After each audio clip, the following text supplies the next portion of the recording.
Now let's begin the conversation. Insecurity in Nigeria remains a moving target, shifting from one tragedy to the next as it leaves a trail of destruction in its wake.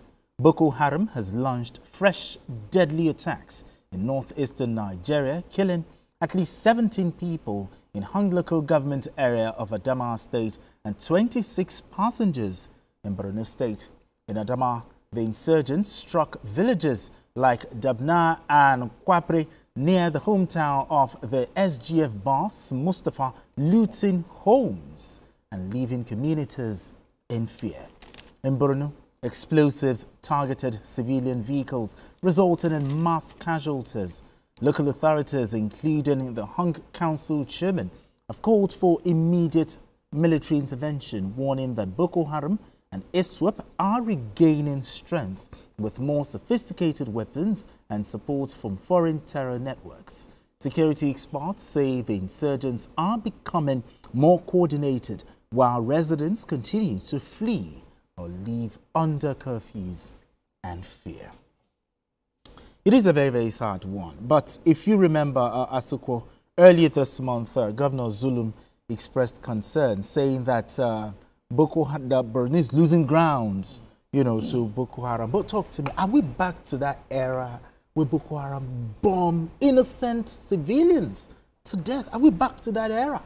Well, I won't say that we are back to that era, but it's looking like that. It's looking in that right now what they are doing is they will plant landmines on the road, on highways. IEDs, knowing that civilians are going to pass that particular route, just for them to cause fear, in the minds of people, and also make government. It's more like a propaganda of some sort. Terrorists usually use it, to know that, oh, we are around.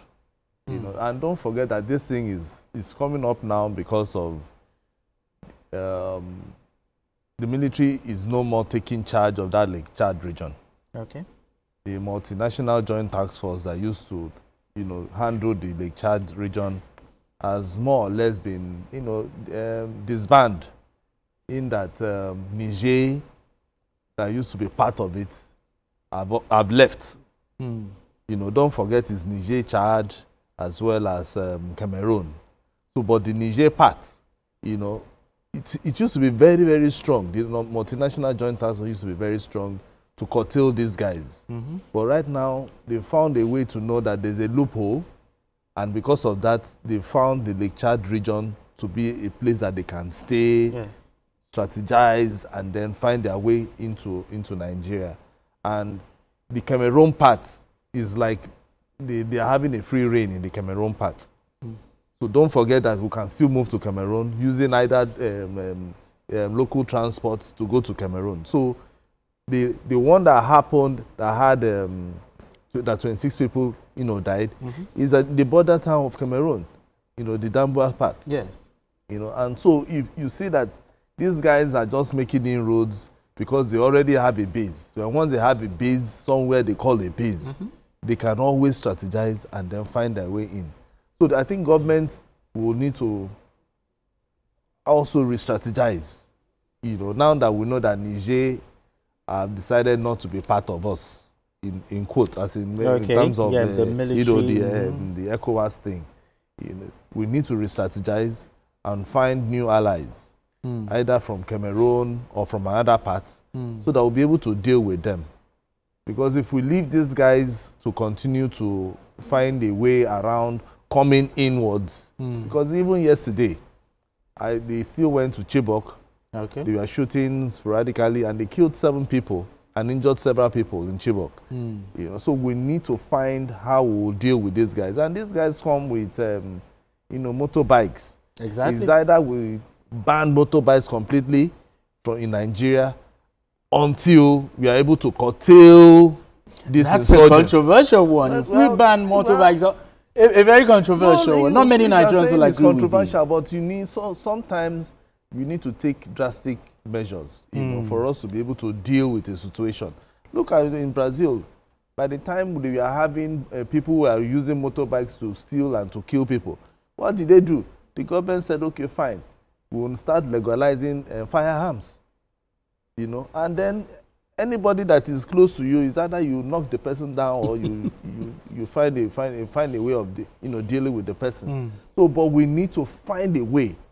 Is either we say, okay, motorbikes for now, let's stop anybody that is riding motorbikes, maybe at a particular time, you know, that person should be apprehended or something, because these guys are using motorbikes because they know that if they are using cars, the military will be able to identify them. And then, you know, and they come in numbers. They have, like, if they are coming, they don't come in ones or twos. They'll come like 6, 7, 10, 20, like that. All motorbikes, knowing that the terrain is not conducive for cars. You know, so, and don't forget, even in Plateau, that was what was happening too. You know, so we need to find a way. I'm just giving that suggestion. Yeah. My suggestion might not hold water, but to me, if we want to, it does. You're a journalist. If we want to stop at least their movement, let's ban motorbikes for a while, and then the only motorbikes that should be in place should be that of the military. Okay, but still talking about this issue of Boko Haram, because over the years, 13 years, we have tried different strategies to combat this insurgents. We've even allocated lots of monies, you know, and yet we've not actually been able to clear them to the last man. I think one thing, the question is, where are we getting it wrong? Yeah, so fantastic view there. You know, that's to let us know that we need to revisit those strategies. It appears we went to sleep. When I mean we went to sleep, I mean our military. Or do you think we got distracted with what's going on in I don't have intelligence on that. But one thing is clear, you know, for the governor to scream and the local government chairman is also giving us some insight, except he's misleading us, you know, telling us that that particular area, you know, is a border town to Sambisa Forest. Okay. And there's no security presence. That sounds absurd. That was not the intensity we're having with the military when we're dealing with this Boko Haram head on. Maybe because of the victories we've gotten, we went to sleep. You know, as much as I may not, my example may not be a perfect example, because I recall where I was staying and when the militants were disturbing us somewhere just very close to Lagos, here in Arikpo, and the military came for bombardment. And our prayer is, let them not go away. So they stayed, as we speak, they still stayed after almost 6, 7, 8 years. That's to let you know that there shouldn't be, you know, internal vigilance is the price for liberty. So this is to let us know that, hey, we are talking about Borno again, we are talking about Adamawa, we are talking about Yobe. These are the 3 strong northeastern states that Boko Haram is always in the news. And for a long time, they've been well decimated. Whatever happens, whether they went into Sambisa Forest and, you know, degraded them, it's the strategy we need to reconsider. So I'm saying that the local government chairman should be taken seriously. Governor Zulum should be taken seriously. These are people who are crying out, and we must give them attention. So whatever it is, we're speaking to the Chief of Army Staff, we are speaking to the GOC, we're speaking to all of them, that it is time that people should feel safe. I've been to Borno in the recent time, and I couldn't believe that this was the Borno that we used to talk about in the news. There's been a powerful kind of peace that have been restored. So to hear the governor crying out. So in other words, do you think sending more troops as in personnel, the immediate step is, troops should go back. Do you know what security presence means, Benga? When you have, even when we are covering election, and we are going to volatile area, when we see police, when we see army, there's that kind of confidence it gives you. Okay. Do you understand? So, but this chairman has said that even when they call them, they do not come. So there's a kind of neglect. What is the foundation behind it? Is it that they are not being mobilized? Is it that, because military, usually, when you mobilize them, they are happy to fight war. They are happy to defend the people, even though it's at the risk of their lives. But they will tell you that this is what we signed for. Okay. Do you understand what I'm saying? So we need more troops. We need to take these outcries from the governor Very and the local seriously. government in these 3 states, because before we know it, nobody wants to hear Chibok Absolutely. again. That Chibok is being ravaged Absolutely. and being attacked. Absolutely. Now, there's this argument they say that, oh, the military is stretched. Though it's stretched because of all the different military operations going on. But last week, the governors called for more security personnel and tech-driven solutions. Now, these 2 options, recruiting more persons into the military to fight the insurgents or investing more in tech-driven solutions, which one do you think the government should do or act on first and fast? But I would say the 2 immediately. I was going to say that. The 2. Because if you are giving me options, you know, is going to be, now we know that technology is key. Very key. Is key. But you need personnel to man the technology. You understand? That's true. So the best thing is, let's get the technology on ground, because these guys are also technologically savvy. That's We might true. think because they started using drones for surveillance and all that. So we need to outpace them Yes. and outclass them And outsmart them as well. them technologically. So the best thing is, let's also use technology. What technologies? I don't know whether the CDS and those in the military formation, they've been going out to see what obtains over there. Okay. You know, so that they can bring it here and then implement it immediately. So that we take these guys on head on. Because the thing is, while we are talking today, these guys are going out to go and learn. Somebody is somewhere teaching them these new technologies. So we need to also find a way of not just using our AK-47 all the time. Let's begin to look at other things. Is it drone? You know, is it even, you know, anything technology that we can use? Even the satellite space. We can even identify where they are. When once they are staying somewhere, we should be able to know, and then we direct the Air Force to go there and deal with them. You know, we can use little drones to do that. Drones can also finish them. Exactly. So I've been seeing while we are videos of putting, the while we are Ukraine-Russia war. using the technology, by the time we have men on ground, Yes. those ones can now move in and do the cleanup. You Okay. know? So we must find a way.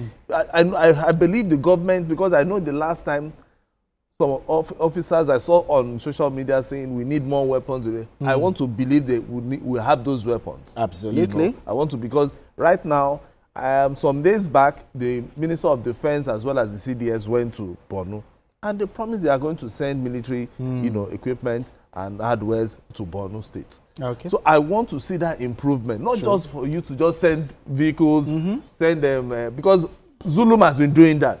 He has been providing support, you know, for the military. The CDS said is going to add more. So, but what we need now is technology. Okay. Because we just don't need Now- vehicles to full everywhere in Borno State without Kennedy, technology. These insurgents, they can't do anything without the help of some, what I call them, black legs. You know, Yes, in yes. this community, helping I- them. How can we use it? How I- can our intelligence be used to improve in getting these people? Yes, not just getting them, and also to take care of them, because this thing is rooted in poverty, is rooted in some kind of hunger. Oh, okay. You're However, based on poverty and illiteracy? yes, because why would you sell out your people to be killed? It's unthinkable. But you know, that's how far poverty can drive people. However, I think you know, that's I'm great. looking at, I'm good. I'm even looking at the kind of people that were being killed. Hunters, civilian joint task force, which means that these are people who want to protect their people. Sure. These are people who are volunteered. This is not a case of people who are docile These and are say, not people outside. Those You guys. understand? Like your neighbor, exactly. your brother, your sister. So they are not people who are saying, oh, let them come and kill us, we will just cry. These are people who are taking proactive steps that have been suggested to the people in the North Central. Okay. So they've done their best. But it's sad that no security presence.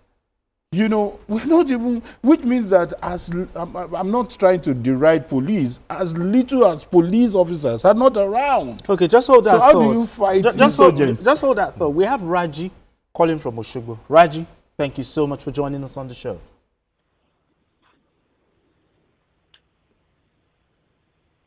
Raji, are you still with us? Yes, I'm here. Yeah, Raji, let's talk.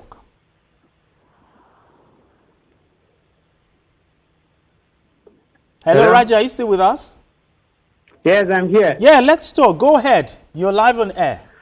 Okay, concerning the issue of Boko Haram in Nigeria, it's so pathetic that the Boko Haram can have access to drones, why Nigerian army could not.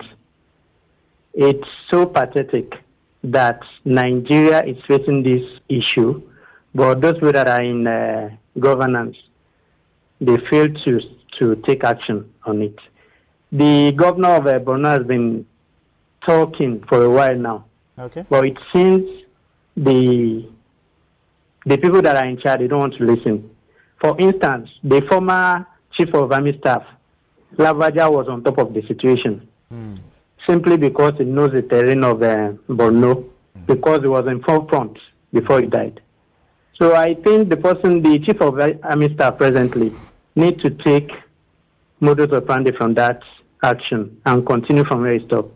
I think when they do this, just like Babajide Kolade used to say, they need to tackle this issue from the grassroots, giving them chance to go into Lake. All right, thank you so much, I know Raja. the military have what they call, they have this exercise for kinetic and non-kinetic measures. But the people don't care about that. All they want is peace and yes, let course, this matter be done. The non-kinetic measures is okay, taking maybe medical supplies to a particular place, just trying to make sure that they have that relationship between the military as well as the civilian. So that they will be able to get information. When you see a strange face, you'll be able to, pass information to the military. So they are doing that. But is it enough? If it's not enough, it means they need to up their game. They said something about the chief of army staff. I think he has his work cut out for him. Absolutely. So he needs to find a way around this. Because if these guys, and don't forget, we are talking about Boko Haram in the southeast, in the northeast, in the northeast. Now, in some other areas, I don't know whether you heard about the one in Kwara. Yes. One Mahmuda, whatever group or something, that he himself, the chief of army staff, went, to clear them. So these guys are moving to different areas, giving different names to themselves, but they are Boko Haram members. But they are turning themselves into different groups. Okay. So we need to stop them from the roots, which is the northeast. Because that is where it's starting from. Stop them from there before they start moving inwards. So by the time we do that... just to quickly respond to some of the things our caller said, I think federal government has responded that Zulum's statement is not being taken for granted. And two, to also mention that there is more. For the Minister of Defense and Minister of State for Defense, they need to move. Just like the way they moved to Northwest when banditry was getting out of hand. They need to move back to the Northeast. If they the need chief to of army move. staff needs to stay there, you let him stay there. Because it goes a long way when these people also move to have a first-hand experience. So it doesn't look as if journalist hangout is just talking, we're just calling them out. We want the carnage to stop. The killings are unnecessary, they are mindless. And we cannot go back to that era. When you mention these three states, all you hear is killings and terrorism. Yesterday we talked about the number of persons who have died in Plateau State, in Benue State, in the North Central. 500 here. Yeah, exactly. We can't continue this way. It's unacceptable. For the past 15, it is unacceptable. For the past 15 years in Borno, about 40,000 people have died. More than 40,000. These are Nigerians. This is unacceptable. So we need to find a way. We don't want to go to that era whereby we'll be counting bodies, particularly in the Northeast. So the best thing is we need to find that solution. If Mr. President has to order the Chief of Army Staff to go there, to go to Borno State. It's not just about, Zulum has said something or we are going to do something. But let him go there. The troops that are there boost their morale. If they need, listen to them. What do they need? Because I keep saying it. Those Boko Haram guys, they have a root. And anything, for a tree to grow, it must start from a root. Cut down the root. So cut down the root, which is the Lake Chad and the also Sambisa the region. role of So the northern elders. the role of the northern elders, the northern governors, they need to put heads together. What is actually fueling this? You know, poverty, exactly, illiteracy. exactly. These issues need to BK be even mentioned tackled. that there has to be that kind of state of emergency Exactly. by these governors who will say that enough is Enough is enough. enough. We need We have to to stop put a the stop to killings, it. and it's quite important. You Exactly. know, I just don't want to remember those days where even the airport in Maiduguri cannot even function. It was that bad. It was that Unimaid was shut down. So many terrible things. You know, it was that bad. So we don't want to go back to those things. And it's Absolutely. better we nip it in the bud. Absolutely. Even talking about Unimed, do you know that recently about 6 terrorists actually planted IEDs? On their way back, they forgot that they planted the IEDs. So they are the ones that stepped on the IEDs and then they... I guess that's good news then. We need to go on this quick break, and when we return, the conversation continues. Don't go anywhere. Still Journalist Hangout.